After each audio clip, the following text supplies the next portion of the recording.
السلام علیکم ورحمۃ اللہ وبرکاتہ۔ بسم اللہ الرحمن الرحیم۔ اخلاص نیت۔ عن عمر بن الخطاب رضی اللہ عنہ قال قال رسول اللہ صلی اللہ علیہ وسلم انما الاعمال بالنیات وانما لامرئ ما نوى ومن كانت هجرته الى الله ورسوله فهجرته الى الله ورسوله ومن كانت هجرته الى دنیا يصيبها او امرأة يتزوجها فہجرتہ الی ما ہاجر الیہ، متفق علیہ کی حدیث ہے۔ حضرت عمر بن خطاب رضی اللہ عنہ سے روایت ہے، انہوں نے کہا فرمائے رسول اللہ صلی اللہ علیہ وسلم نے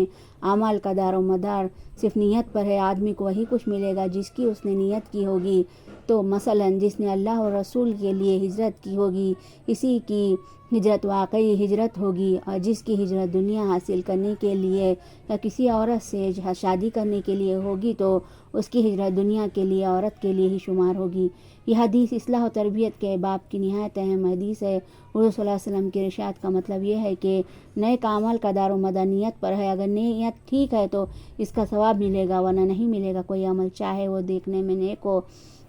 اس کا اجر آخرت میں صرف اسی صورت میں ملے گا جبکہ خدا کی خوشنودی کے لیے کیا گیا ہو۔ اگر اس عمل کا محرک دنیا طلبی ہو، اگر اسے اپنی کسی دنیاوی غرض پوری کرنے کے لیے انجام دیا گیا ہو تو آخرت کے بازار میں اس کی کوئی قیمت نہ لگے گی، اس کا یہ عمل وہاں کھوٹا سکہ قرار پائے گا۔ اس حقیقت کو آپ صلی اللہ علیہ وسلم نے ہجرت کی مثال دے کر واضح کیا ہے۔ دیکھو ہجرت کتنا بڑا نیکی کا کام ہے، لیکن اگر کوئی خدا اور رسول کے لیے نہیں بلکہ کسی اپنی دنیاوی غرض کے حصول کے لیے ہجرت ترک وطن کرتا ہے تو آخرت میں اسے اس عمل کا جو بظاہر بہت بڑی نیکی ہے کچھ ثواب نہ ملے گا، بلکہ الٹا اس پر جعل سازی اور فریب دہی کا مقدمہ قائم ہوگا۔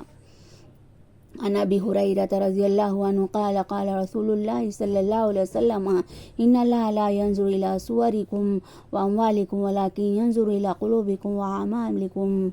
مسلم کی حدیث ہے۔ حضرت ابو ہریرہ رضی اللہ عنہ سے مروی ہے، انہوں نے کہا فرمایا رسول اللہ صلی اللہ علیہ وسلم نے اللہ تمہاری شکل و صورت اور تمہارے مال کو نہ دیکھے گا بلکہ تمہارے دلوں اور تمہارے اعمال کو دیکھے گا۔ عن ابی ہریرہ رضی اللہ عنہ قال سمعت رسول اللہ صلی اللہ علیہ وسلم یقول ان اول الناس یقضى یوم القیامة علیہ رجل استشہد فأوتي به فعرفه نعمه فعرفها قال فما عملت فيها قال قاتلت فيك حتى استشهدت قال كذبت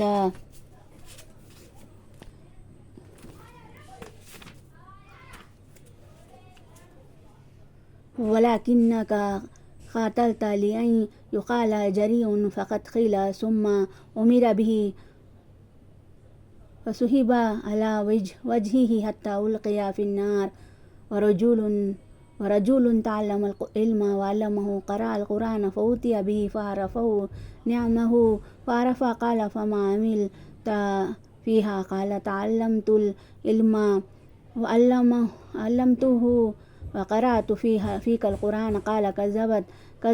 ولكنك تعلمت ليقال هو عالم وقرأت القرآن ليقال هو قارئ فقد قيل ثم أمر به فسحب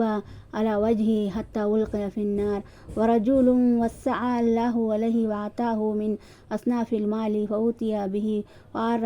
فعرفه نعمه فعرفها قال فما عملت فيها قال ما تركت من صبر تحب أن ينفق فيها إلا أنفقت فيها لك قال كذبت ولكنك فعلت لي قال هو جواد فقد قيل ثم أمر به فسحب على وجهه ثم ألقي في النار۔ صحیح مسلم کی حدیث ہے۔ اس کا ترجمہ یہ ہے، حضرت ابو ہریرہ رضی اللہ عنہ سے مروی ہے، انہوں نے کہا فرمایا رسول اللہ صلی اللہ علیہ وسلم نے اللہ تمہاری شکل و صورت اور تمہارے مال کو نہ دیکھے گا بلکہ تمہارے دلوں اور تمہارے اعمال کو دیکھے گا۔ حضرت ابو ہریرہ رضی اللہ عنہ سے نے کہا میں نے رسول اللہ صلی اللہ علیہ وسلم کو فرماتے سنا کہ قیامت کے دن سب سے پہلے ایک ایسے شخص کے خلاف فیصلہ سنایا جائے گا جس نے شہادت پائی ہوگی، اسے خدا کی عدالت میں حاضر کیا جائے گا، پھر خدا اسے اپنی سب نعمتیں یاد دلائے گا اور اسے وہ سب نعمتیں یاد آ جائیں گی، تب پوچھے پوچھے گا کہ تو نے میری نعمتیں پا کر کیا کام کیے ہیں، غرض کرے گا میں نے تیری خوشنودی کی خاطر تیرے دین سے لڑنے والوں کے خلاف جنگ کی، یہاں تک کہ میں نے اپنی جان دے دی۔ خدا اس سے کہے گا تو نے یہ بات غلط کہی، میری خاطر جنگ کی تو نے صرف اس لیے جنگ کی اور جانبازی دکھائی کہ لوگ تجھے جری اور بہادر کہے، سو دنیا میں تجھے اس کا صلہ مل گیا۔ پھر حکم ہوگا اس مرد شہید کو منہ کے بل گھسیٹتے لے جاؤ اور جہنم میں ڈال دو، چنانچہ اسے جہنم میں ڈال دیا جائے گا۔ پھر ایک دوسرا شخص خدا کی عدالت میں پیش کیا جائے گا جو دنیا کا عالم و معلم اور قرآن کا قاری ہوگا، اسے خدا اپنی نعمتیں یاد دلائے گا اور اسے سب نعمتیں یاد آ جائیں گی، تب اس سے کہے گا ان نعمتوں کو پا کر تو نے کیا عمل کیا، وہ کیا عمل کیے؟ وہ عرض کرے گا خدایا میں نے تیری خاطر تیرا دین سیکھا، تیری خاطر دوسروں کو اس کی تعلیم دی اور تیری خاطر قرآن مجید پڑھا۔ خدا تعالیٰ فرمائے گا تم نے جھوٹ کہا، تم نے تو اس لیے علم سیکھا تھا کہ لوگ تمہیں عالم کہیں، اور قرآن اس خط سے تم نے پڑھا تھا کہ لوگ تمہیں قرآن کا جاننے والا کہیں، سو تمہیں دنیا میں اس کا صلہ مل گیا۔ پھر حکم ہوگا اس کو چہرے کے بل گھسیٹتے لے جاؤ اور جہنم میں پھینک دو،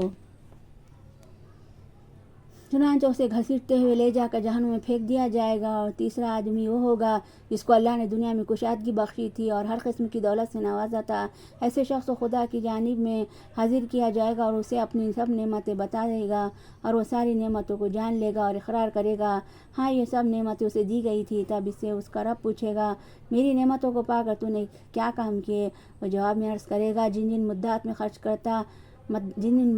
خرچ کرتا تیرے نزدیک پسندیدہ تھا، سبھی مدات میں نے تیری خوشنودی کے لیے خرچ کیا۔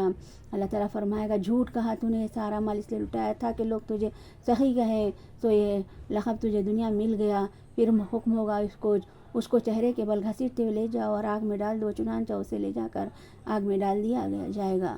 اوپر کی تینوں روایتیں جس حقیقت کو وضاحت کے ساتھ سامنے لاتی ہے وہ یہ ہے کہ آخرت میں کسی نیک کام کی ظاہری شکل پر کوئی انعام نہیں مل جائے گا، وہاں تو صرف وہی کام اجر و ثواب مستحق ہوا جس کو خدا کی خوشنودی کے لیے کیا گیا ہو۔ بڑے سے بڑا نیکی کا کام اگر اس لیے کیا گیا ہے کہ دوسرے اس سے خوش ہوں یا لوگوں کی نگاہ میں اس کی اخت بڑھے، تو خدا کی نگاہ میں اس کی کوئی اخت نہیں ہوگی، آخرت کے بازار میں اس کی کوئی قیمت نہیں ہوگی۔ ایسا عمل خدا کی میزان میں کھوٹا بلکہ جعلی سکہ قرار پائے گا، نہ ایسا ایمان وہاں کام آئے گا اور نہ ایسی عبادت جب حقیقت یہ ہے کہ یہ ہے اور اس کی حقیقت ہونے میں کوئی شبہ نہیں، تو ہمیں دکھاوے اور نام و نمود کے تباہ کن جذبے سے بہت ہوشیار اور چوکنا رہنا ہوگا، ورنہ ساری محنت برباد ہو جائے گی۔ اور سرمایہ کی بربادی کا علم وہاں ہوگا جہاں آدمی کوڑی کوڑی کا محتاج ہوگا۔ اللہ حافظ۔